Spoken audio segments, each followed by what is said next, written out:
పూర్ణిమ అండి. నేను MSO రాజోలండి. P Gannavaram ఇన్ఛార్జ్‌గా చేస్తున్నాను. నిన్న రాత్రి 1:30 సమయంలో తాటిపాక నుంచి గన్నవరం తాటిపాక నుంచి రావులపాలెం తరలిస్తున్నారండి పీడీఎస్ రైస్. అప్పుడు గన్నవరం టీ రోడ్ సెంటర్‌లో గన్నవరం ఎస్ఐ గారు పట్టుకున్నారండి. ఆ రైస్ మొత్తం అది స్వాధీనం చేసుకున్నామండి. స్వాధీనం చేసుకొని ఆ రైస్‌ని గన్నవరం నగరం ఎంఎల్ఎస్ పాయింట్‌కి తరలిస్తున్నామండి. బండిని. అది ఇంచుమించు రూ. 1,16,000 విలువ చేస్తుందండి రైస్.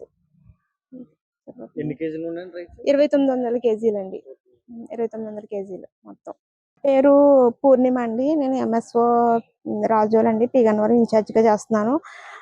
నిన్న రాత్రి 1:30 సమయంలో తాటిపాక నుంచి తాటిపాక నుంచి రావులపాలెం తరలిస్తున్నారండి పీడీఎస్ రైస్. అప్పుడు గన్నవరం టీ రోడ్ సెంటర్‌లో గన్నవరం ఎస్ఐ గారు పట్టుకున్నారండి. ఆ రైస్ మొత్తం అది స్వాధీనం చేసుకున్నామండి. స్వాధీనం చేసుకొని ఆ రైస్‌ని గన్నవరం నగరం ఎంఎల్ఎస్ పాయింట్‌కి తరలిస్తున్నామండి బండిని. అది ఇంచుమించు రూ. 1,16,000 విలువ చేస్తుందండి రైస్. ఎన్ని కేజీలు ఉన్నాయండి రైస్? 2,900 కేజీలండి. 2,900 కేజీలు మొత్తం. మరిన్ని వీడియోస్ కోసం ఛానల్ ని సబ్స్క్రైబ్ చేయండి. లేటెస్ట్ అప్డేట్స్ కోసం వాట్సాప్ ఛానల్ ని ఫాలో అవ్వండి. ఆ లింక్ డిస్క్రిప్షన్ లో ఉంది.